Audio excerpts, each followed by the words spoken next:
I should have known the salary was too good.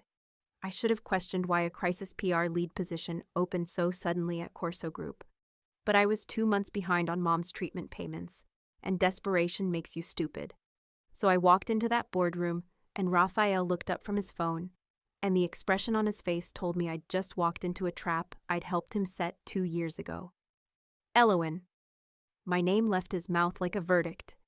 The HR director, Michelle, bright-eyed and oblivious, gestured toward the table. Ms. Thorne, please, have a seat. We're so excited to have you join the team during this transitional period. Transitional period? That was corporate speak for something bloody. I stayed in the doorway. Raphael hadn't moved, but 6 other executives had turned to look at me, and I could feel them cataloging every micro-expression on my face. This was a test. Everything with Raphael was always a test. Mr. Corso, I said, and my voice came out steady. Gold star for me. I didn't realize you'd taken a leadership position here. Interim chairman and CEO as of last week. He set his phone down with deliberate precision. The board felt the company needed experienced hands during the restructuring. Please sit. We have a lot to discuss. There was a specific chair he was looking at, directly across from him, center stage for whatever performance he'd planned. I thought about walking out. I thought about the hospital calling yesterday to say they'd need payment before Mom's next infusion. I thought about my credit card being declined at the grocery store last week. I sat down. Allowance comes to us from Morrison and Chang, Michelle continued, reading from her tablet like she was narrating a nature documentary. She's handled crisis management for pharmaceutical companies, tech startups, and several high-profile political campaigns. Her specialty is reputation containment during volatile transitions. Volatile transitions, Raphael repeated, and something that might have been amusement flickered across his face. How appropriate. One of the other executives, a silver-haired man with the predatory calm of old money, leaned forward. Ms. Thorne, you're aware that Corso Group is currently navigating some complicated waters? Regulatory scrutiny, investor concerns, media attention. I wouldn't have taken the position otherwise. I met his gaze directly. Complicated is where I do my best work.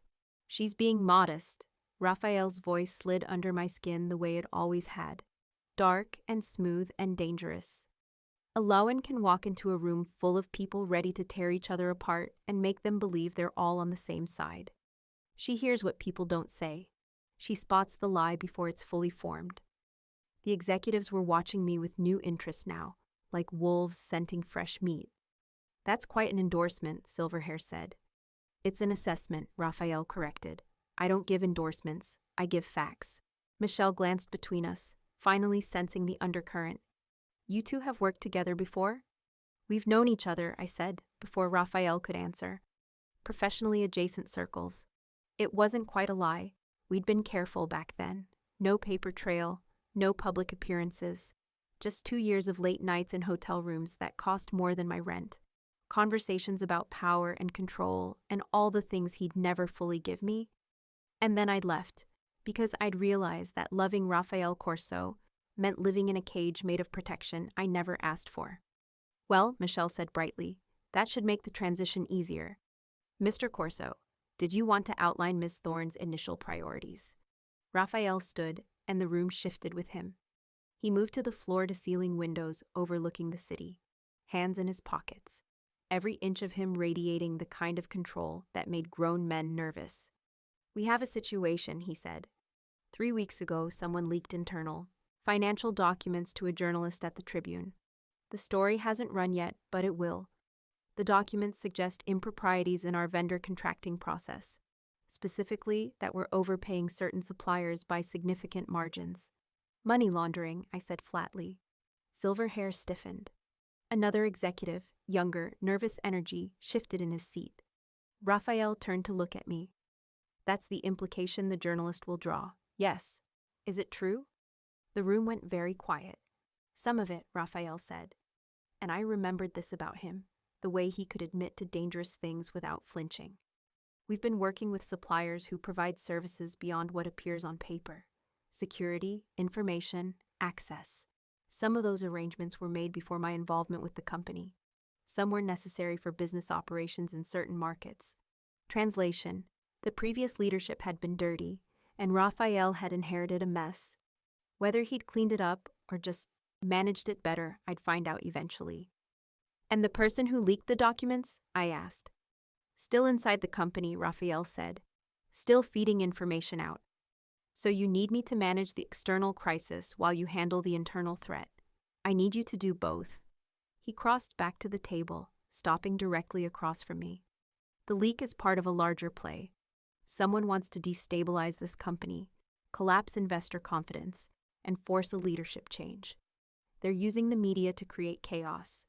You'll need to identify them while simultaneously controlling the narrative. That's 2 full-time jobs. You're being paid accordingly. I thought about the offer letter, the salary that had made my hands shake, the benefits package that included medical coverage with no waiting period, coverage that would handle Mom's treatment without the constant panic of payment deadlines. I'll need authority, I said. Real authority, not just a fancy title while I take orders. Raphael's mouth curved slightly, not quite a smile. Agreed. Direct access to you, no gatekeepers. Done. And if I find something you don't want found, then we'll have an interesting conversation. He leaned forward, palms flat on the table. But you'll find it. That's why you're here. The other executives were silent, watching this negotiation like it was a tennis match they weren't skilled enough to join. One more thing, I said. My family situation. My mother's treatment schedule. There may be times I need to leave suddenly, and I need that flexibility without explanation. Something shifted in Raphael's expression. Recognition, maybe, or calculation. Your mother's still sick? Yes. What kind of treatment? Expensive, I said, and left it at that. He straightened, pulled out his phone, typed something rapidly, then looked at Michelle. Add comprehensive medical coverage for Ms. Thorne's immediate family to her benefits package. No caps, no exclusions, no waiting period. Effective today. Michelle blinked. I'll need to check with. I'm the chairman, Raphael said mildly. Consider it checked.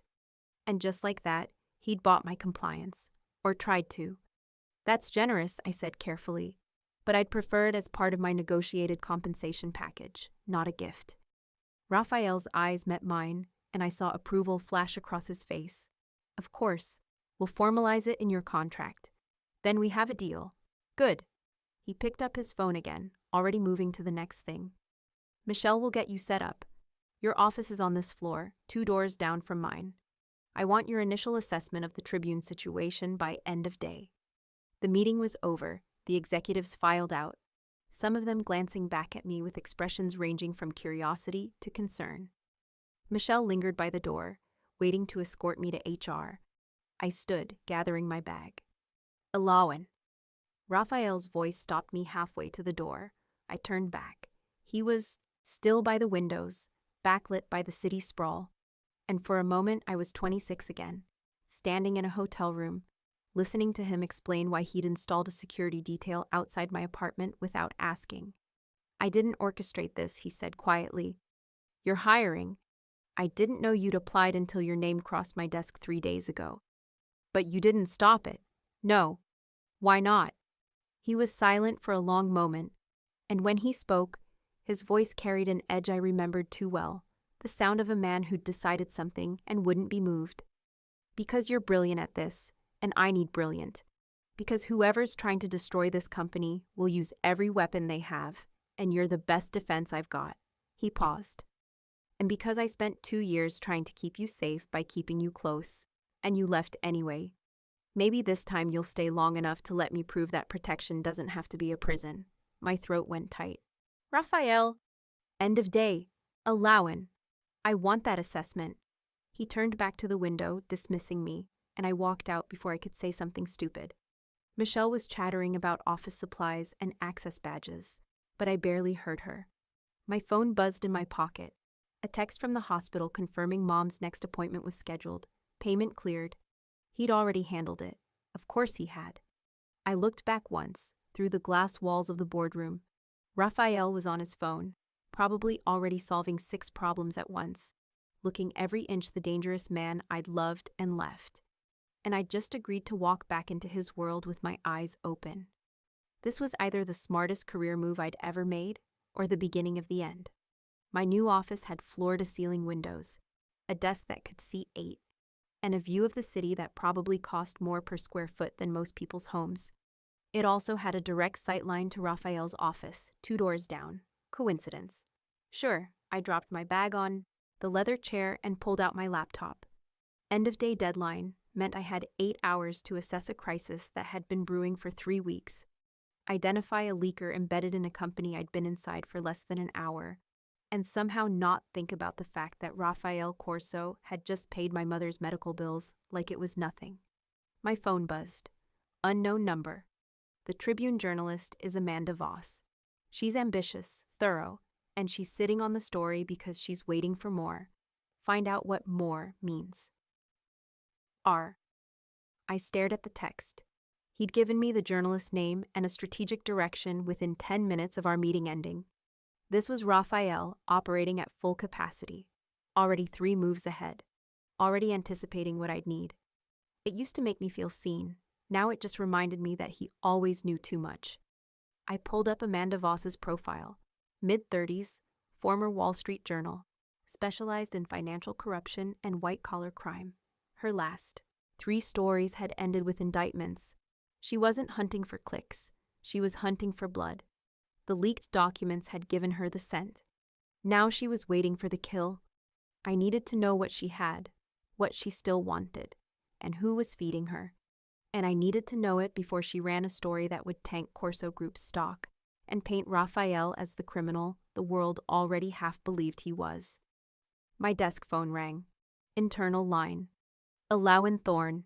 Miss Thorne, this is Gideon Sable, General Counsel. The voice was smooth, cultured, expensive. I wanted to welcome you personally and offer my assistance with your Tribune situation. I've been managing our media response, such as it is, and I'd be happy to brief you on what we know. Red flag number 1. He'd called within an hour of my arrival. Red flag number 2. Such as it is suggested failure dressed as humility. That's generous, I said. I'd appreciate a briefing. When works for you? I'm free now, actually. My office is on 42 Northeast Corner. Of course it was. Corner office, power floor. I'll be right up. I grabbed my notebook and headed for the elevator, passing Raphael's office on the way. His door was open, and I caught a glimpse of him on the phone, expression hard, voice low. Whatever conversation he was having, someone on the other end was getting destroyed. I kept walking. Gideon Sable's office looked like a stage set for powerful lawyer. Dark wood, legal tomes on shelves that probably hadn't been touched in years. A Chagall print that was either real or a very good fake. The man himself matched the aesthetic. Silver-touched hair, Savile Row suit, smile that didn't reach his eyes. Ms. Thorne, he stood, extending a hand. A pleasure. Raphael spoke very highly of your capabilities. Did he? I shook his hand, noting the grip that lasted half a second too long. A test of some kind, though I wasn't sure what he was measuring. Please sit. He gestured to a chair, positioned slightly lower than his own. Subtle, but deliberate. Can I offer you coffee? Water? I'm fine, thank you. He settled back into his chair, steepling his fingers. I understand you've been brought in to handle our current media challenge, the Tribune situation. Among other things. Of course, Raphael mentioned you'd be looking into internal matters as well. His smile widened slightly. Hunting for our leak, as it were. I pulled out my notebook, clicked my pen. What can you tell me about the leaked documents? They're selective, he said immediately. Whoever provided them to Amanda Voss chose specific contracts from specific time periods, all from the previous CEO's tenure, before Raphael's involvement. The implication is clear. Systematic overpayment to certain vendors, funds disappearing into shell companies. Is the implication accurate? Gideon spread his hands. Some of those vendor relationships were unconventional. Security services, consulting, arrangements, logistical support in challenging markets. The previous leadership operated in a more flexible manner than current standards would permit. Translation? Yes, but it was technically legal if you didn't look too hard. And Raphael's position, I asked. He inherited these contracts when he assumed control. He's been working to restructure them, bring everything into compliance, but the optics are problematic. Gideon leaned forward, lowering his voice conspiratorially. Between you and me, Miss Thorne, Raphael's background makes this particularly dangerous. The media loves a mafia narrative, and these documents play directly into that story. His background, I repeated carefully. I'm sure you're aware of the rumors, his family connections, the questions about how he built his initial fortune. Gideon's expression was sympathetic in a way that felt rehearsed. None of it proven, of course, but in the court of public opinion, he let the sentence hang. I made a note, not because I needed to remember this, but because I wanted him to think I was taking him seriously. Who has access to these specific contracts? Executive leadership, finance team, legal department, internal audit. He ticked them off on his fingers. Perhaps 24 people total. And who would benefit from this story running? Benefit? Gideon tilted his head. I'm not sure anyone benefits from the company being damaged. Unless they want the company damaged, I said. Or they want Raphael specifically damaged. Or they're positioned to profit from the chaos. Short selling, acquisition opportunity, competitive advantage. Something flickered across Gideon's face. Respect, maybe, or recalculation. Those are certainly possibilities, he said. Though I'd hate to think someone inside this company would actively sabotage us for personal gain. People do worse for less. True. He smiled again, and this time it looked almost genuine. You're quite direct, aren't you? I can see why. Raphael values that. My phone buzzed in my pocket. I ignored it. What's your relationship with Amanda Voss? I asked. Professional, distant. I've dealt with her on prior matters. Standard media inquiries, nothing adversarial. He paused. Why? Because if I'm going to manage this situation, I need to understand all the existing relationships. Who's talked to her? What's been said? What promises have been made? No promises have been made, Gideon said firmly. We've maintained strict no-comment protocol since the initial inquiry. Smart, I made another note. I'll need copies of the leaked documents, the vendor contracts in question, and a list of everyone who's had access in the last 6 months. Of course, I'll have my team compile everything. He stood, signaling the end of the meeting. Miss Thorne, I hope you know that you have my full support. Raphael's instinct to bring in outside expertise was wise. Sometimes these situations require fresh eyes. I stood as well, gathering my things. I appreciate that. One more thing. He walked me to the door, his hand settling lightly on my lower back. A gesture that was probably meant to seem avuncular, but felt invasive. Be careful with Raphael. He's brilliant, but he can be intense, particularly when he feels threatened. I'd hate to see you caught in any crossfire. I stepped away from his touch, turning to face him directly. Mr. Sable, I appreciate the concern, but I've worked in crisis management for 8 years. Crossfire is where I do my best work. His smile didn't waver. Of course, I'm sure you're more than capable. I left his office with my skin crawling and my instincts screaming. The elevator ride back to my floor gave me 2 minutes to process. Gideon Sable was smart, polished, and helpful in a way that felt too easy. He'd given me information, offered assistance, even provided warnings about Raphael that could seem protective but actually planted seeds of doubt. And he'd touched me, without invitation, marking territory, or testing boundaries. My phone buzzed again. This time I checked it. How did it go with Sable? I typed back. Interesting. He's very eager to help. The response came immediately. That's what concerns me. The elevator doors opened on my floor. I walked past 2 empty offices and found Raphael standing in my doorway, leaning against the frame like he'd been waiting. You're supposed to be busy, I said. I am busy. I'm busy making sure my new crisis management lead isn't being fed carefully curated lies by my general counsel. I brushed past him into my office, dropping my notebook on the desk. You think Sable's the leak? I think Sable is positioning himself very carefully. Raphael closed the door behind us, and suddenly the large office felt smaller. What did he say? He briefed me on the leaked documents, selective contracts from the previous CEO's era, all technically questionable. He gave me access to files, offered full support, and warned me that you're intense and potentially dangerous. Raphael's jaw tightened. Of course he did. He also made sure to mention your background and the media's love of a mafia narrative. I watched his face carefully, almost like he was priming me to believe you're guilty. And are you? Primed to believe I'm guilty? The question landed between us with weight. I thought about the man I'd known 2 years ago, the one who'd shown me ledgers I shouldn't have seen because he wanted me to understand the difference between illegal and necessary, the one who'd told me exactly which lines he'd crossed and which he wouldn't. No, I said. You're a lot of things, Raphael, but you're not sloppy. If you were laundering money, you wouldn't leave documents lying around for people to leak.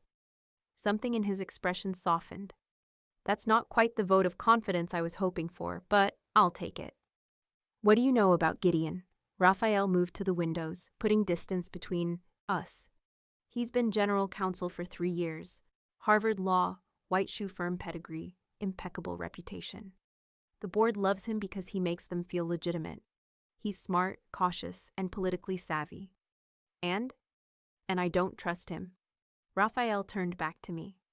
He was very close to the previous CEO.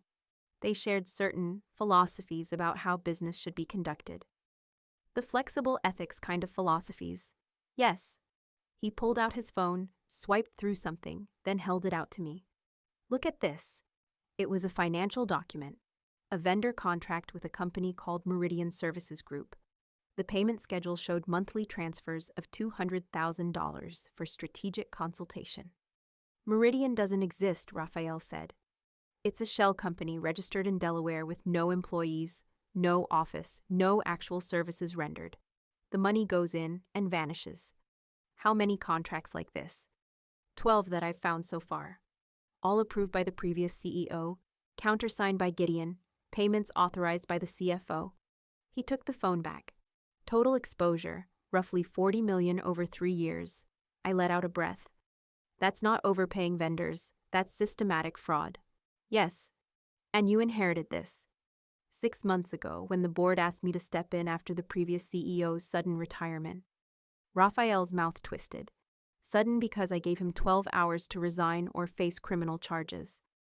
Did he know about these contracts? He created them. He and Gideon designed the entire structure. Vendor relationships that looked legitimate on paper, but funneled money to offshore accounts. The CFO thought they were paying for actual security services. Gideon knew better. I processed this, puzzle pieces clicking into place. If this comes out, Gideon goes to prison. Along with several other people, yes. So he needs a scapegoat. I met Raphael's eyes. He needs someone the world will believe is capable of this kind of theft. Someone with a reputation for operating outside the law, Raphael said quietly. Someone the media already wants to crucify. You. Me.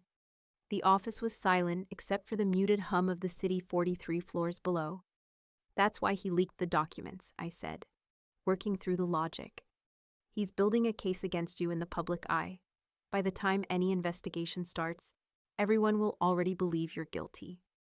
And he'll position himself as the whistleblower, Raphael added. The ethical lawyer who tried to stop corruption from within. Except he doesn't want an investigation. He wants you gone before anyone digs deeper. I started pacing, my mind racing. He needs you to resign in disgrace, or the board to fire you, or... Raphael's phone rang. He looked at the screen, and I watched his entire body go rigid. What? He answered, listened for 10 seconds, and hung up. There's been an incident, he said, his voice completely flat. Someone fired shots at my car 20 minutes ago. 2 of my security team are injured. The police want to question me about my involvement in organized crime. My heart stopped. Where were you? In my office. On the phone with the board, 12 witnesses. He looked at me, and I saw something dangerous building behind his eyes. This wasn't about killing me. This was about creating a story. Violent criminal, shootout, police investigation. Amanda Voss will have this in an hour. She probably already has it. Raphael moved toward the door, then stopped, turning back. Elowen, I need you to understand something. This is about to get worse.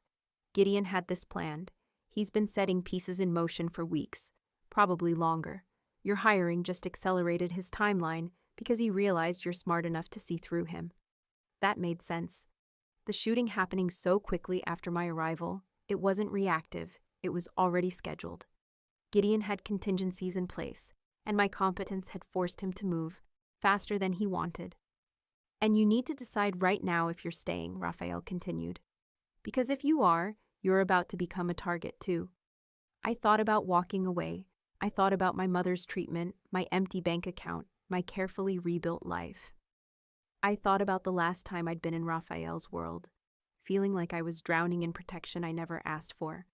And then I thought about Gideon Sable's hand on my back, his carefully planted doubts, his smug certainty that he could destroy a man and call it justice. I'm staying, I said, but we're doing this my way. Raphael's eyes locked on mine. Your way? I'm going to call Amanda Voss. I'm going to give her the exclusive she wants. I pulled out my phone, already planning the approach. But I'm going to control the story. We're getting ahead of this, not reacting to it. That's dangerous. Everything about this is dangerous. I met his gaze directly. The question is whether you trust me to handle it. He was quiet for a long moment, and I could see him wrestling with control, with the instinct to manage and protect and direct. Finally, he nodded. Make the call. My hands were steady as I dialed Amanda Voss's number. She answered on the second ring. Amanda Voss. Ms. Voss, this is Elowen Thorne. I'm the new crisis management lead at Corso Group, and I'd like to offer you something better than the story you're working on. There was a pause. I'm listening. Full access. On-the-record interview with Raphael Corso. Complete transparency about the vendor contracts, the previous CEO's activities, and the current restructuring. I kept my voice calm, professional. But you run it my way, with my timeline, and you agree to verify every claim before publication. And what do you get out of this? The truth, I said, before someone else buries it. Another pause, longer this time. When? Tomorrow, 2 p.m., Corso Group headquarters. I glanced at Raphael, saw his slight nod. Bring your questions, all of them. I'll be there. Amanda's voice sharpened with interest. Ms. Thorne, for the record, are you aware of the shooting incident that occurred outside Corso Group offices approximately 30 minutes ago? My stomach dropped, but I kept my voice level. I'm aware. Mr. Corso was in his office during the incident and is cooperating fully with the investigation. Interesting, I could hear her typing. This is going to be quite a story. Yes, I said. It is. I ended the call and looked at Raphael. His expression was unreadable. That was either brilliant or catastrophic, he said finally. It was necessary. I sat down at my desk, suddenly exhausted. Gideon's trying to control the narrative by dripping out scandal and violence. We just took that power away. Tomorrow we tell the full story, your version, with evidence. He'll counter. Of course he will. Which is why we need to figure out his next move before he makes it. I pulled up my laptop. I need those vendor contracts, all of them. And I need to know who else knew about the shell companies. Raphael pulled out his phone, sent a text. You'll have everything within the hour. Good, I looked up at him. And Raphael, we need to talk about security. I'm already handling it. No, I stood moving around the desk. You're not handling it for me. We're discussing it together, and I get final say on what happens to my life. His jaw worked. I could see the argument forming, the instinct to protect overriding everything else. Please, I said more quietly. I can't do this if you're going to lock me in a cage and call it safety. He closed his eyes briefly, and when he opened them again, something had shifted. There's a secure apartment building 3 blocks from here, corporate housing. I can have a unit ready for you by tonight. I have an apartment. That's not secure. Then we secure it. I kept my voice firm, but not hostile. Cameras, alarms, whatever you think is necessary. You can even post someone outside if it makes you feel better. But I'm not abandoning my home because you're afraid. It's not about fear. Yes, it is. I moved closer, making sure he could see my face. You're afraid something will happen to me, and you think control is the same as protection. But Raphael, I need you to hear this. I will not trade my freedom for your peace of mind. Not again. The silence stretched between us, charged and dangerous. What if I can't promise you'll be safe, he said finally. and his voice was raw in a way I'd never heard before. "Then you can't promise it," I said. "But that's my risk to take, not yours to eliminate." He stared at me for a long moment, and I watched something crack in his armor. "All right," he said finally. "We'll secure your apartment. You stay there, but I need you to agree to a security detail, someone close by, ready if things go wrong." "Agreed. As long as they stay outside unless I call them." "Done." "And one more thing," I said. "From now on, you don't make decisions about my safety without talking to me first. No surprises.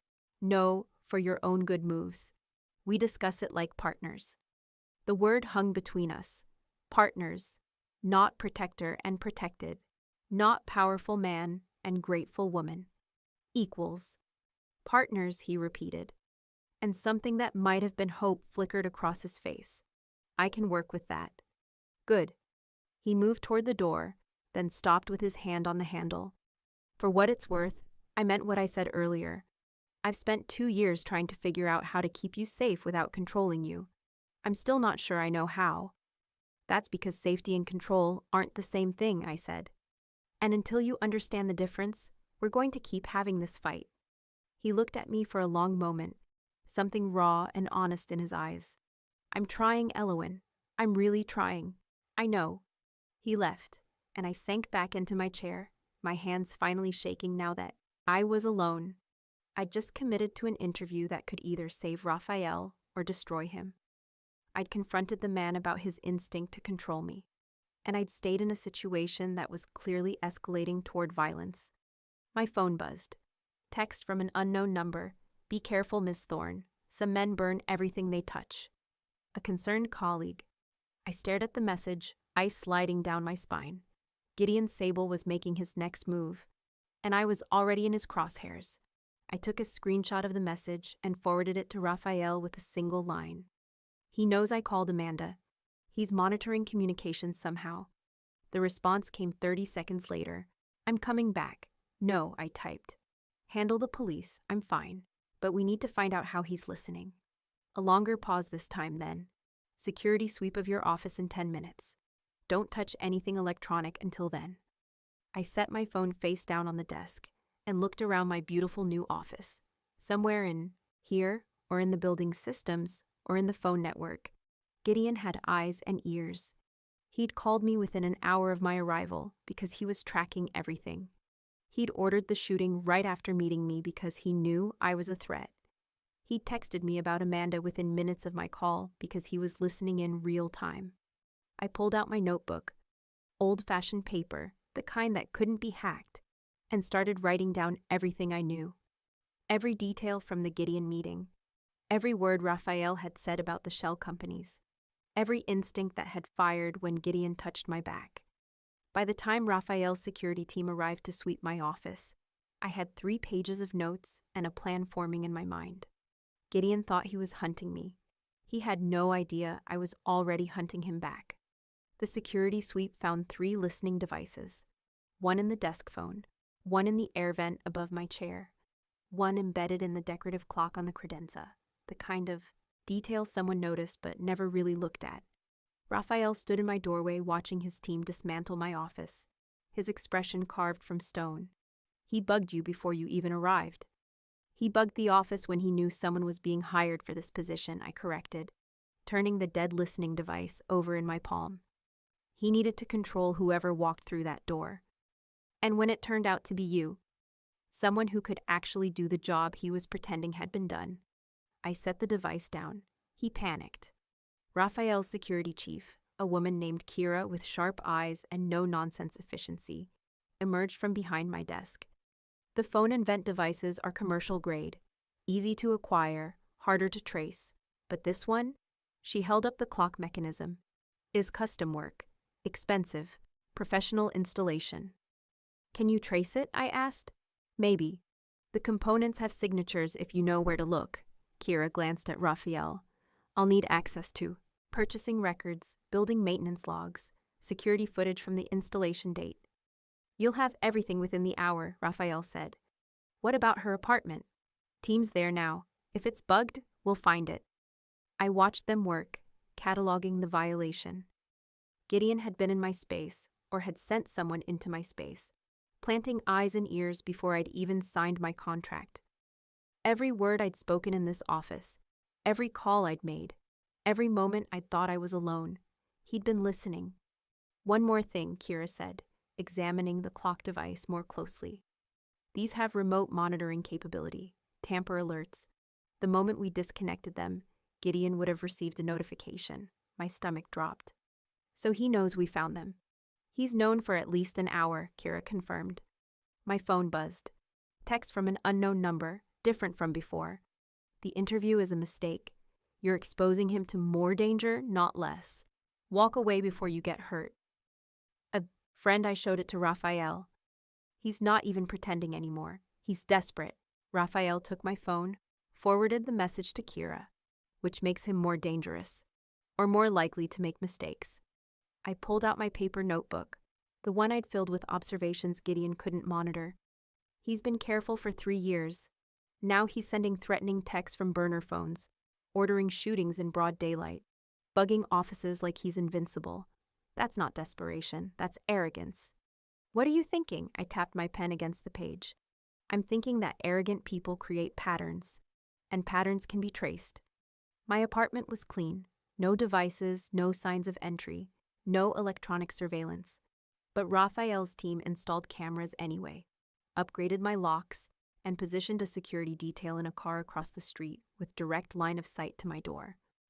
I stood in my living room at 8 p.m., exhausted and wired, watching Kira's team pack up their equipment. You're secure, Kira said. Cameras feed to an encrypted server only you and Mr. Corso can access. Panic button on your phone connects directly to the detail outside. Building management has been notified that you're under protection. No maintenance enters without clearing it with us first. Thank you, she paused at the door. Ms. Thorne, for what it's worth. I've worked for Raphael for 4 years. I've never seen him let anyone set their own security parameters before. Whatever you said to him, it worked.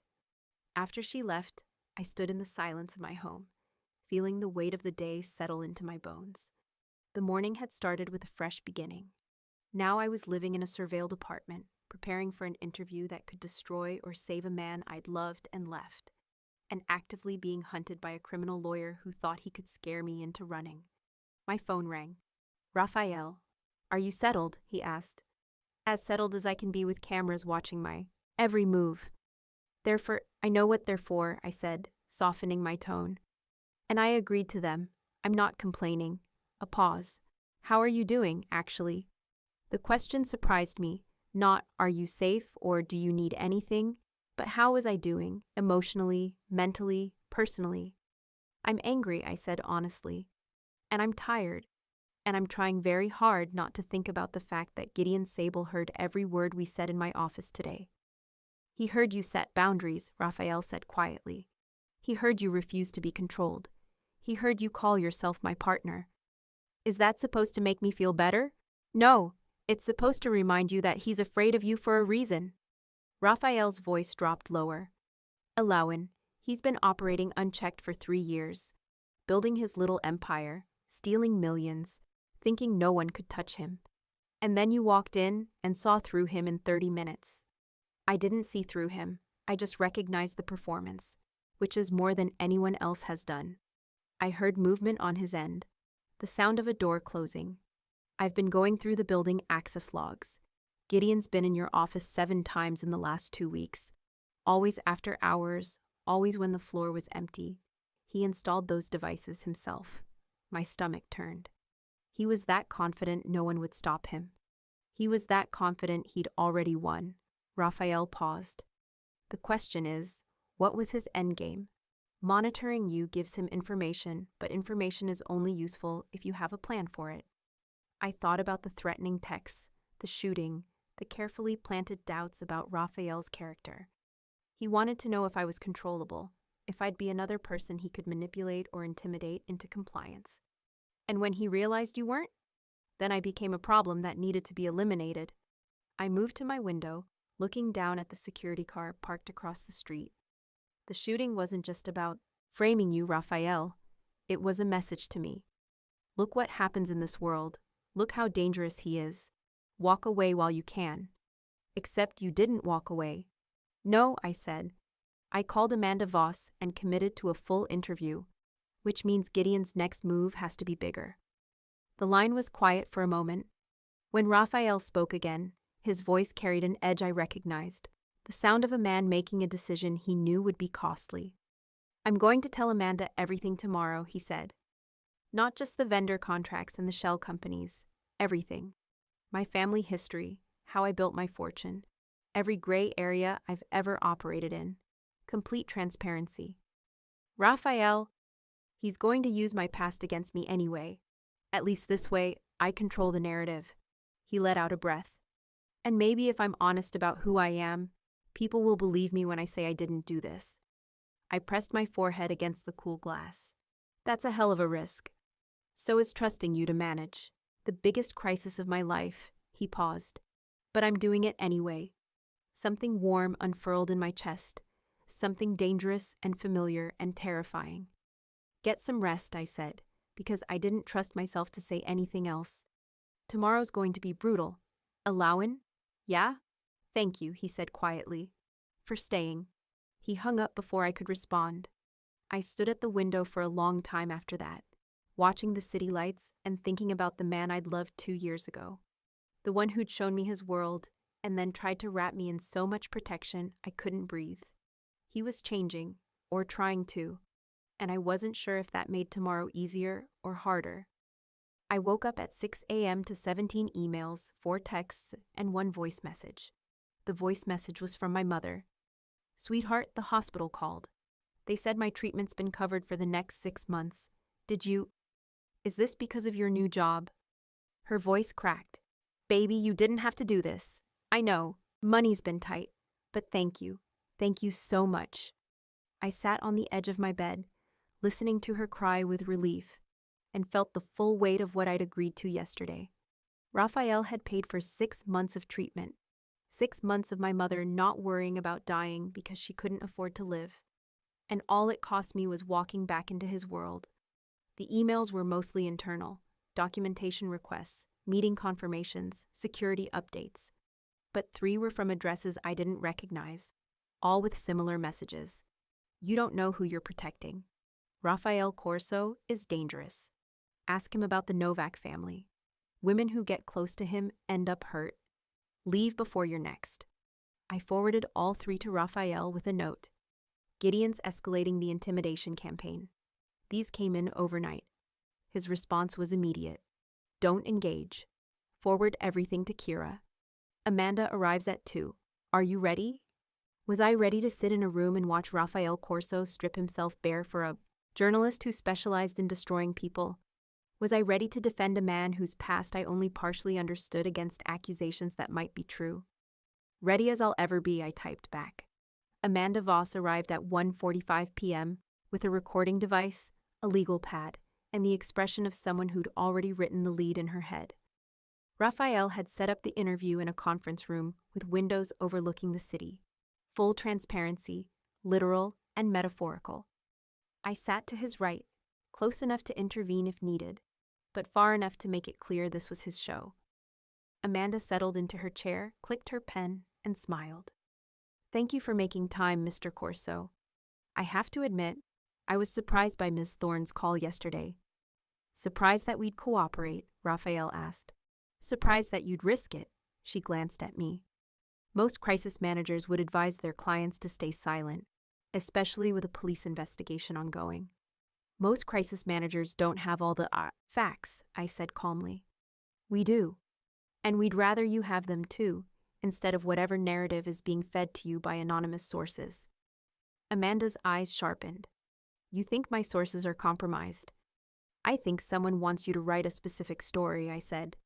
And I think you're too good a journalist to print accusations without verification. Flattery noted. She turned back to Raphael. Let's start with the basics. The leaked documents suggest Corso Group has been overpaying vendors by significant margins for at least 3 years. Documents that were created and approved during your tenure as chairman. What's your response? The documents are real, Raphael said. The vendor relationships existed. But I didn't create them, and I've spent the last 6 months trying to dismantle them. Convenient timing, Amanda said. You inherit a corrupt system and immediately position yourself as the reformer? I inherited a corrupt system and gave the previous CEO 12 hours to resign. Before I took the evidence to federal prosecutors, Raphael slid a folder across the table. These are the contracts in question. 12 shell companies, $40 million in fraudulent payments over 3 years, all approved by David Whitmore, the previous CEO, and countersigned by Gideon Sable, our general counsel. Amanda opened the folder, scanning the documents. And you expect me to believe you had no knowledge of this? I expect you to verify the timeline, Raphael said. I joined Corso Group's board 18 months ago. I became chairman 6 months ago when the board asked me to investigate irregularities Whitmore couldn't explain. Within 3 weeks, I had proof of systematic fraud. Whitmore resigned. I stayed to clean up the mess. Why not go to the police immediately? Because I needed to secure the company first, Raphael said. If this had gone public before we had a restructuring plan, we'd have collapsed. Thousands of jobs lost, investor money gone, suppliers unpaid. I chose to fix it quietly. Or cover it up quietly, Amanda suggested. If I wanted to cover it up, you wouldn't have those documents. Raphael leaned forward. Someone leaked selective information to make me look guilty. But they didn't give you the full picture. They didn't tell you Whitmore created these contracts. They didn't tell you Gideon Sable designed the legal structure to hide the fraud. They gave you just enough to build a story around the one person in this company everyone already wants to believe is a criminal. Amanda was writing quickly, her expression unreadable. Because of your background. Because of my family name, Raphael corrected. My grandfather ran numbers in Chicago in the 50s. My father built a legitimate real estate business, but maintained relationships with people who operated outside the law. And yes, I grew up around that world. I know how it works. I know the language, the rules, the codes. And you use that knowledge to build your own fortune? I use that knowledge to identify opportunities other people missed. Distressed properties, complicated deals, situations where traditional financing wouldn't work. He held her gaze steadily. I've operated in gray areas. I've made deals with people who have questionable pasts. But I've never laundered money, and I've never stolen from my own company. What about violence? Amanda asked. There was a shooting outside this building yesterday. 2 of your security team were injured. The police are investigating whether you have ties to organized crime. I have ties to people who operate in dangerous spaces, Raphael said. That doesn't make me responsible for violence committed against me. Or violence committed on your behalf. The room went very still. I've never ordered anyone hurt, Raphael said. And his voice was absolutely flat. I've ended business relationships. I've ensured people faced consequences for breaking agreements. But I don't use violence as a business tool. Amanda looked at me. Ms. Thorne, you've been working here for less than 24 hours. Why should anyone believe you're not just repeating the narrative you've been fed? Because I've spent 8 years investigating crises for a living, I said. And because the first thing I did when I got here was verify every claim independently. I've reviewed the contracts. I've traced the payment trails. I've confirmed the timeline. Everything Mr. Corso just told you is documented and provable. And the shooting? Was timed to create maximum chaos right before this interview, I said. Mr. Corso was in his office with 12 witnesses when it happened. If someone wanted to kill him, they chose the least effective method possible. This was theater, designed to make him look dangerous right before he tried to tell his side of the story. Amanda sat back, studying us both. You're suggesting Gideon Sable orchestrated a shooting? I'm suggesting you ask Gideon Sable why he countersigned $40 million in fraudulent contracts, I said. And why he's been the primary source of information about Mr. Corso's supposed criminal connections. And why the leaked documents only showed contracts from the Whitmore era, but framed them as if they were Mr. Corso's responsibility. That's a serious accusation. So is accusing someone of money laundering without evidence, I said. Amanda was quiet for a long moment, her pen tapping against her notepad. Finally, she looked at Raphael. If I run this story, if I include your claims about Sable and Whitmore, I need corroboration. I need sources beyond your word. You'll have them, Raphael said. The CFO will testify that he believed the vendor payments were legitimate. The forensic accountant I hired will confirm the shell company structure. And if you request the building security footage from the last month, you'll see Gideon Sable entering my office and Ms. Thorne's office after hours, multiple times, when no one else was present. He was bugging our offices, I added. We found 3 listening devices yesterday. Custom work, professionally installed. We're currently tracing the components. Amanda stared at us. You're telling me your general counsel has been conducting corporate espionage? I'm telling you that someone with inside access and legal expertise has been systematically framing Mr. Corso while covering up his own crimes, I said.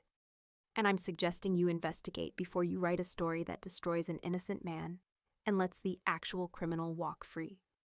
The interview lasted another 40 minutes. Amanda asked about specific contracts, demanded documentation, pushed back on every claim. But I could see the shift in her, the moment when the story changed from corrupt CEO to internal conspiracy. When she finally packed up her recording device, she looked at Raphael with something that might have been respect. This is going to take time to verify. I'm not running anything until I can confirm your version independently. That's all I'm asking, Raphael said. She turned to me at the door. Ms. Thorne, off the record, are you sleeping with him? The question landed like a slap. No, I said, keeping my voice level. But 2 years ago I was. We were together for 2 years, and then I left because I couldn't live in his world. When I took this job, I didn't know he was here. And now I'm staying because the crisis is real and I'm good at my job. Amanda nodded slowly. That's going in the story, the personal connection. Readers need to know. I understand, I said. But make sure they also know I verified everything independently. My history with him doesn't change the facts. After she left, Raphael and I stood alone in the conference room, the silence heavy between us. That was brutal, I said finally. That was necessary. He moved to the windows, staring out at the city. And you were brilliant. I just told the truth. You told it in a way that made her listen. He turned to face me. Thank you. Before I could respond, my phone buzzed. Text from Kira. Found something. You need to see this. Conference room B, now. Raphael and I exchanged a glance and headed down the hall. Kira had her laptop open, security footage playing on the screen.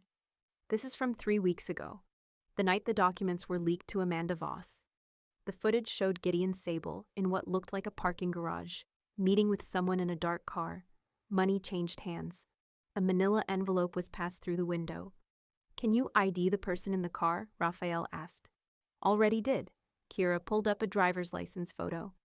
Daniel Reeves, freelance journalist, former Tribune staffer fired for fabricating sources. He's been selling information to tabloids for the last 2 years. So Gideon paid someone to leak the documents, I said.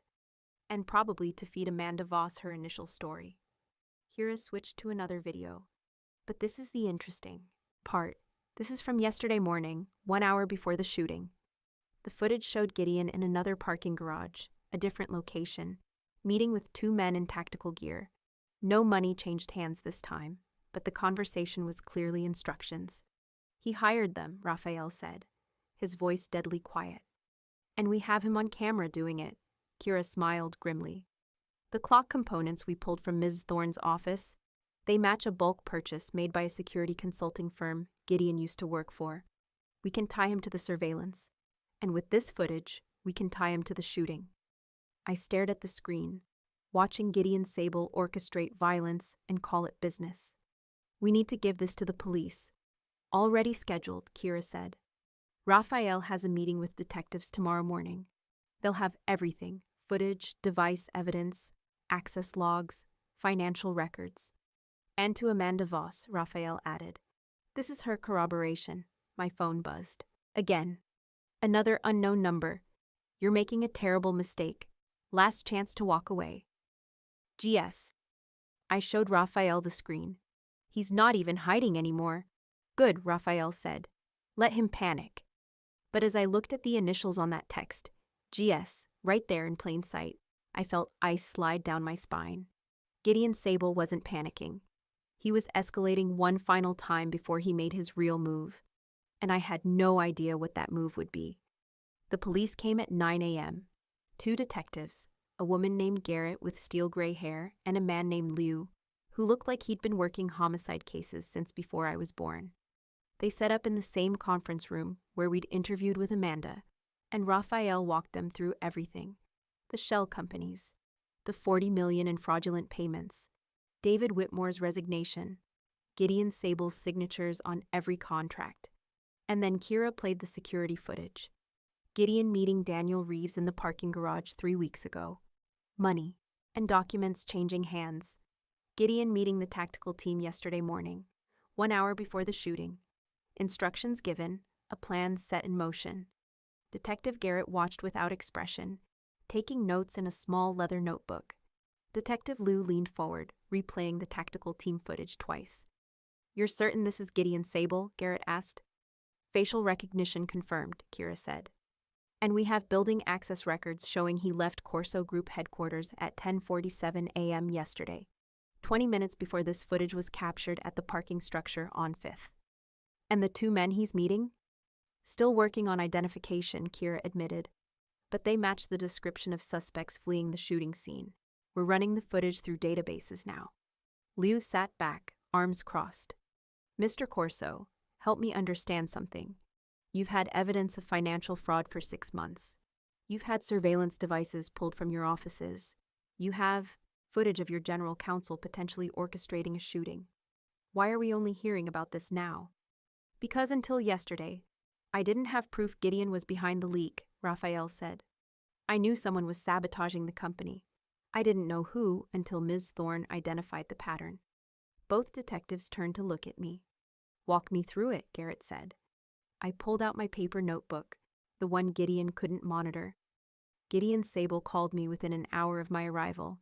He offered help, provided selective information, and planted doubts about Mr. Corso's character. He was helpful in a way that felt too eager, like he was trying to control the narrative before I could form my own conclusions. "That's not evidence," Liu said. "No, but it made me pay attention." I flipped to my notes from the meeting. He touched me inappropriately, hand on my lower back without invitation, a dominance gesture. And he warned me that Raphael was intense and threatening, which primed me to be afraid instead of objective. "Still not evidence," Liu repeated. "But it established motive and opportunity," I said. When Raphael showed me the shell company contracts with Gideon's signatures, I realized he had 40 million reasons to want Raphael destroyed. The leaked documents, the shooting, the intimidation campaign, they all served one purpose: force Raphael out before an investigation exposed Gideon's role in the fraud. Garrett was writing quickly. "And the surveillance devices. Gideon installed them himself," Raphael said. "Building access logs show 7 after-hours visits to Ms. Thorne's office in the 2 weeks before she started. He was preparing to monitor and control whoever was hired for this position. And when Miss Thorne turned out to be competent enough to see through him," Kira added, "he escalated. The devices had tamper alerts. He knew the moment we found them. That's when the threatening texts started." I pulled out my phone, showed them the messages, the anonymous warnings, the intimidation emails, and finally the text from GS, no longer hiding his identity. "He's gotten increasingly bold," I said, "which suggests either arrogance or desperation, possibly both." Liu studied the messages. "Or he's planning something and doesn't care if we know he sent these." I slid down my spine. That was exactly what I'd been afraid of. "What happens now?" Raphael asked. "Now we bring Gideon Sable in for questioning," Garrett said. "We'll need to coordinate with federal prosecutors on the financial fraud charges. And we'll need statements from everyone involved: the CFO, the forensic accountant, building security, Ms. Thorne." "How long before you move on him?" I asked. Garrett and Liu exchanged a glance. "We'll bring him in today," Garrett said. "This afternoon, if we can coordinate with the DA's office." "Mr. Corso, I need you to understand something. This investigation is going to get messy. Your past, your family connections, your business dealings. Everything is going to be scrutinized." "I know," Raphael said quietly. "And Ms. Thorne," Liu turned to me, "you should be prepared for retaliation. If Sable realizes you're the one who identified the pattern, you become a target." "I'm already a target," I said. "The question is whether you can arrest him before he makes his next move." The detectives left at 11 a.m. with boxes of evidence, hard drives full of security footage, and a promise to update us as soon as they had Gideon in custody. Raphael and I stood in his office, the city sprawling below us, and waited. "You should go home," Raphael said. "Get some rest. This could take hours. I'm not leaving. Allowin'. We're partners, remember?" I met his gaze. "Which means I don't run when things get dangerous." Something shifted in his expression, gratitude mixed with something darker, more possessive. "You're going to make it very difficult for me to keep my distance." "Good," I said, and the word came, out more honest than I'd intended. "Because I'm tired of distance." The air between us went electric. Raphael moved closer, slowly, giving me time to step back. I didn't. 2 years ago, he said quietly, you left because you said I was trying to control you, that I wrapped you in so much protection you couldn't breathe. You did. I know. He stopped just close enough that I could feel the heat of him. And I'm trying to be different, to give you choice, to trust that you can take care of yourself. But Elowen, every instinct I have is screaming at me to lock you in the most secure location I can find and guard the door myself. That's fear talking, I said. Not love. It's both. His voice was raw. I'm terrified something will happen to you because of me. Because you walked back into my world and I let you stay. You didn't let me stay, I corrected. I chose to stay. And I'm choosing to stay now, knowing exactly what that means. And what does it mean? I took a breath, committing to the truth. It means I'm done pretending I don't feel this, that I don't want this, that I can work beside you and share your danger and stand as your partner without wanting more. Raphael's eyes darkened. More. Yes. Define more. You, I said simply. All of you. Not the controlled version you think I need. Not the sanitized, safe version. The real version, the one who operates in gray areas and makes dangerous deals and carries violence in his bones even if he doesn't use it. That version isn't safe, Elowen. I don't want safe, I said. I want real. I want partnership. I want you to stop protecting me from yourself.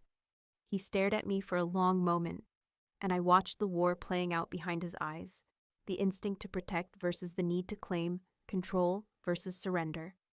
If I do this, he said finally, if I stop holding back, there's no going back. You'll be in my world completely, not as an employee, not as a contractor, as mine. As yours, I repeated, testing the weight of it. And you'll be mine, equal claim, equal risk. Equal, he agreed, and stepped close enough that I had to tilt my head back to hold his gaze. Are you sure? Instead of answering, I closed the distance and kissed him. The response was immediate and overwhelming. His hands came up to frame my face, angling my mouth the way he wanted it, and the kiss turned hungry. 2 years of separation and want and unfinished business pouring into the connection. I grabbed the front of his shirt, pulling him closer, and his control fractured. He backed me against his desk, his body pinning mine, one hand sliding into my hair, while the other gripped my hip hard enough to leave marks. Allowin', he breathed against my mouth. And the sound of my name in his voice, desperate, reverent, claiming, sent heat straight through me. I tugged his shirt free from his belt, needing skin, needing contact, needing proof this was real. His hand slid under my blouse, fingers splaying across my ribs, and I gasped at the heat of his touch. Wait, he said roughly, pulling back just enough to look at me. Wait, if we do this here. I don't care where, I said. I just want. My phone rang. We both froze. I grabbed it off the desk, saw Kira's name on the screen, and felt reality crash back in. What? I answered, my voice breathless. Gideon's gone, Kira said, her voice tight. The detectives went to pick him up. His office is empty. Security says he left the building 2 hours ago, right after you finished meeting with the police. Raphael had gone perfectly still beside me, his hand still warm against my skin. How did he know? I asked. DA's office protocol, Kira said. His attorney received a courtesy call this morning requesting Gideon make himself available for questioning. Standard procedure for executives. His lawyer must have tipped him off immediately, probably around 8:45, right before the detectives arrived here. So Gideon had known. He'd had almost 3 hours head start while we'd been sitting in this building thinking we were ahead of him. There's more, Kira continued. His assistant just found a note on his desk. It's addressed to you. My blood went cold. What does it say? Miss Thorne, you've made your choice. Now live with the consequences. The truth is never as simple as you think. G.S. I met Raphael's eyes and saw my own fear reflected back. He's not running, I said. He's attacking. Kira had the note delivered to Raphael's office in an evidence bag. The handwriting was precise, controlled, the signature of a man who believed he still had power. He left this knowing the police were coming, I said, studying the words, which means he has a plan. Or he's desperate enough to do something stupid, Raphael said, but his voice lacked conviction. My phone buzzed. Text from an unknown number. Check your email. G.S. I pulled up my inbox on my laptop. The most recent message had no subject line, just an attachment. Don't open it, Raphael warned. We need to know what he's planning. I clicked the file. It was a video. The footage showed me and Raphael in his office 20 minutes ago. The kiss, the desperate touches. The moment before Kira's call interrupted us. He's been watching, I said, my voice hollow. Still watching. We swept my office, not yours. You were so focused on protecting me, you didn't think to check your own space. Raphael's expression went deadly. Where's the camera? We both scanned the office. The walls, the ceiling, the bookshelves, the art. There were 1,000 places to hide a lens the size of a pinhole. Another text arrived. That footage goes to Amanda Voss in 1 hour, unless you do exactly what I say. Imagine her story then. Crisis manager, sleeping with client, compromised investigation. Your credibility dies, his reputation dies, and I walk away clean. G.S. He's blackmailing us, I said. What does he want? Raphael pulled out his phone, forwarded the video to Kira with instructions to find the camera immediately. My phone rang. Unknown number. I answered on speaker. Ms. Thorne. Gideon's voice was smooth, urbane, completely calm. I hope you appreciate the position I'm in. The police have convinced themselves I'm a criminal. You've poisoned their perception with your amateur detective work, and now I'm forced to defend myself. By blackmailing us? I kept my voice steady. By ensuring you understand the stakes, Gideon corrected. I've spent 3 years building a careful structure. Yes, there were financial irregularities under David Whitmore. Yes, I facilitated some of those arrangements. But I was following orders, protecting the company, doing what needed to be done. You created shell companies to steal $40 million, I said flatly. I created financial instruments to protect sensitive transactions, he countered. The interpretation depends on perspective. And right now, Ms. Thorne, you're offering the wrong perspective. What do you want? Raphael asked, his voice cold enough to freeze. I want Ms. Thorne to call Amanda Voss and tell her the investigation was a misunderstanding. That upon further review, the vendor contracts were legitimate business expenses. That Raphael Corso has been extremely cooperative, and there's no evidence of criminal activity. I'm not lying for you, I said. Then I send the video, Gideon said pleasantly. And I send the emails I've collected from your first few hours in the office. The ones where Raphael instructed you on exactly what to say, how to frame the narrative, which details to emphasize. It will look like a coordinated cover-up between two people sleeping together. Your professional reputation will be destroyed, and without your credibility, the police investigation falls apart. My stomach dropped. He was right. If Amanda ran a story suggesting Raphael and I were lovers coordinating a false narrative to frame Gideon, everything we'd built would collapse. You have 1 hour, Gideon said. Call Amanda Voss. Retract your accusations, or I destroy both of you. He hung up. Raphael and I stood in silence, the weight of the trap settling over us. We can't do what he wants, I said finally. I know. But if we don't, he'll release the footage and those emails. I know that too. Raphael moved to his desk, pulled up something on his computer. But Gideon made a mistake. What mistake? He thinks we're isolated, that we're the only ones who know the truth. Raphael turned the screen toward me. But Kira sent copies of all the evidence to the FBI this morning. Financial fraud, corporate espionage, conspiracy to commit assault. Federal prosecutors are already reviewing the case. Gideon doesn't know that, I realized. No, he thinks shutting us down is enough. Raphael pulled out his phone. The FBI already had an open investigation into Corso Group, legacy issues from Whitmore's tenure. Our evidence gave them everything they needed for probable cause. They've been waiting for a reason to move on Gideon. Which gives us leverage, I said. Which means we call his bluff. Raphael started typing. We tell Amanda the truth, all of it, including the blackmail attempt. We get ahead of the footage release and frame it as exactly what it is. A desperate man trying to silence witnesses. That outs our relationship, I said. Yes. And it makes the investigation look compromised. Until the federal prosecutors confirm everything independently, Raphael said. Which they will, because the evidence is solid. Gideon's blackmail only works if we're the sole source of accusations. But we're not anymore. I thought through the strategy. It was risky, exposing our relationship before we'd figured out what it even was. Letting Gideon release footage that was intimate and private, trusting that the truth would win against a carefully orchestrated smear campaign. But it was also the only move that didn't involve surrendering to a criminal. Call Amanda, I said. Tell her everything. Amanda Voss answered on the first ring. Ms. Thorne, interesting timing. I just received an anonymous email with a video attachment. My heart sank. He already sent it. 20 minutes ago, Amanda confirmed. Along with a note explaining that you and Mr. Corso have been colluding to frame an innocent man. Care to comment? Raphael and I exchanged a glance. He nodded. Yes, I said. I'd like to comment. That video is real. Raphael and I were involved 2 years ago, and we've recently reconnected. But our personal relationship doesn't change the evidence against Gideon Sable.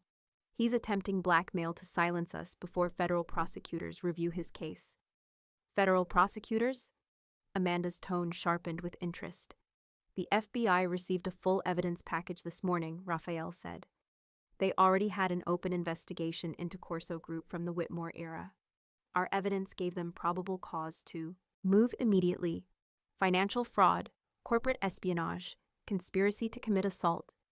Gideon Sable knows he's facing federal charges, so he's trying to destroy our credibility before the investigation moves forward. And you expect me to believe this isn't a coordinated cover-up? I expect you to do your job, I said.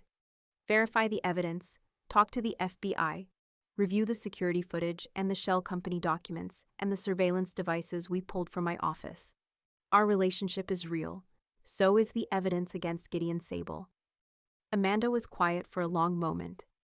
If I run this story, if I include the blackmail attempt and the romantic relationship, it's going to be explosive. I know, I said, but it's the truth.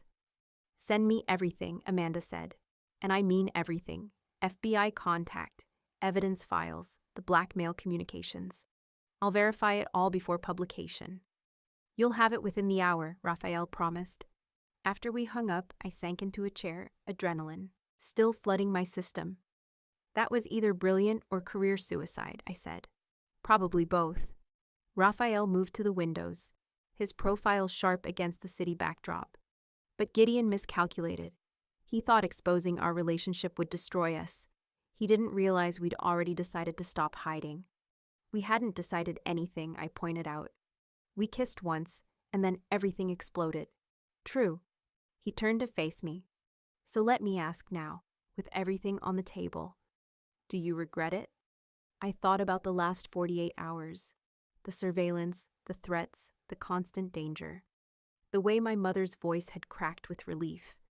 The moment Gideon's hand had touched my back without permission. The interview where I defended Raphael's character while knowing my own credibility would be questioned. And I thought about the kiss, the way 2 years of separation had collapsed into desperate contact, the feeling of being seen and wanted and claimed. No, I said, I don't regret it. Good. Raphael crossed to where I sat, tilting my chin up so I had to meet his eyes. Because we're about to become a very public story, and I need to know you're ready for that. Are you asking if I'm ready to be Raphael Corso's girlfriend in every headline? I'm asking if you're ready to be my partner in every way that matters. Business, personal, public, private, all of it. I stood, closing the distance between us. Yes. Even knowing it's going to be complicated and messy and probably cost us both something. Especially knowing that, I said. Because the alternative is spending the rest of my life wondering what we could have been. He kissed me again, softer this time, deliberate, like he was marking the moment. When he pulled back, his forehead rested against mine. Then we do this together, he said quietly. Whatever comes next. My phone buzzed. Text from Kira. FBI just picked up Gideon Sable at the airport. He was trying to board a flight to the Cayman Islands. They have him in custody. I showed Raphael the screen. It's over, I said. Not quite. He pulled me closer. But we won. 3 days later, Amanda Voss's story ran on the front page of the Tribune. The headline read, Corso Group Conspiracy. General Counsel arrested in 40 million fraud, blackmail scheme. The article was thorough, devastating, and fair. She detailed the shell companies, the fraudulent contracts, David Whitmore's resignation. She included Raphael's confession about his family background and his gray area business dealings. She mentioned the shooting, the surveillance devices, the intimidation campaign. And she included a section about me, my professional background, my history with Raphael, and the blackmail attempt that had tried to weaponize our relationship. The passage read, Elwyn Thorne's romantic history with Corso complicates the narrative but doesn't invalidate the evidence. Federal prosecutors have independently verified the financial fraud. Security, footage confirms Sable's involvement in both the document leak and the shooting. And forensic analysis of surveillance devices found in Thorne's office traces directly to Sable's former employer. Whatever Thorne's personal feelings for Corso, her professional assessment has been vindicated by federal investigation. I read it 3 times, sitting in my apartment with morning light streaming through the windows. My phone rang. Raphael. Have you seen it? He asked. Just finished reading. And I think Amanda Voss is a better journalist than I gave her credit for, I said. She told the truth without destroying either of us. The comments section is brutal, Raphael warned. I'm sure it is. I set the paper aside. But we knew it would be. How are you feeling? Relieved, I said honestly. Exhausted. Terrified of what comes next. But mostly relieved. Come to the office, Raphael said. There's something I want to show you. The something turned out to be a new office, larger than my previous one, with better windows and a view that stretched for miles. The board approved a new position, Raphael said, leaning against the doorframe. Chief Risk Officer. It's yours if you want it. I turned to face him. You're offering me a permanent position? I'm offering you a partnership, he corrected. Real authority, board seat, equity stake, everything we talked about. And if it doesn't work out, if we don't work out, then we figure it out like adults, Raphael said. But Elwyn, I'm not interested in short-term arrangements anymore. I want you here. I want you in my life. I want to build something that isn't about control or protection or fear. What is it about then? He crossed to where I stood, taking my hands. Choice, partnership, trust, and yes, love, if you'll let me say it. My throat went tight. Raphael, I love you, he said quietly. I loved you 2 years ago, and I love you now. And I'm done pretending that business and personal are separate categories. I want all of it with you.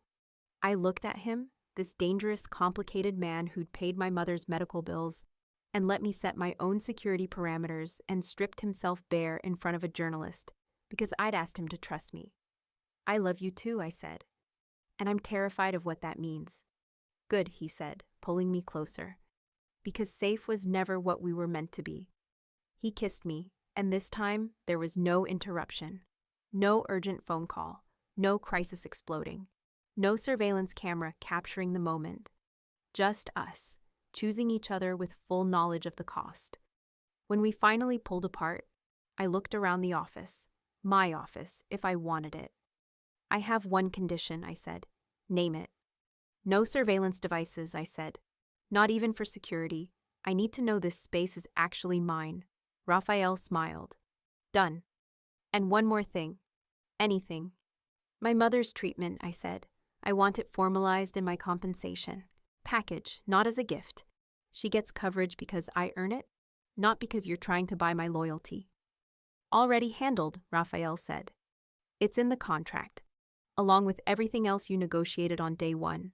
Authority, autonomy, direct board access. I studied his face, looking for the trap, the control, the protection disguised as generosity. But all I saw was a man trying to be different, trying to give me choice instead of cage. Then yes, I said, I'll take the job. And me, he asked, will you take me too? I thought about my mother's voice on the phone, crying with relief. I thought about Gideon Sable's hand on my back, and the moment I decided I wouldn't be controlled. I thought about the kiss in Raphael's office and the way 2 years of separation had taught us both what we'd lost. And I thought about the woman I'd been when I arrived. Invisible, wasted potential, afraid of wanting too much. I wasn't that woman anymore. Yes, I said, I'll take you too. Raphael pulled me against him, his arms wrapping around me like an anchor instead of a cage. And I felt the last piece of fear dissolve. This wasn't the ending I'd expected when I'd walked into that boardroom 3 days ago. But it was the ending I'd earned. Hard-won, complicated, and completely mine. We stood in my new office as the city sprawled below us. 2 people who'd chosen partnership over safety, truth over protection, and each other over everything else. And for the first time in 2 years, I felt like I could breathe. If you made it to the end, thank you for listening, for staying, for letting my stories keep you company. I hope this festive season brings you warmth, rest, and at least one moment that feels like a deep breath. I'm genuinely grateful you're here. Your time means a lot to me. Until the next story, take care of yourself.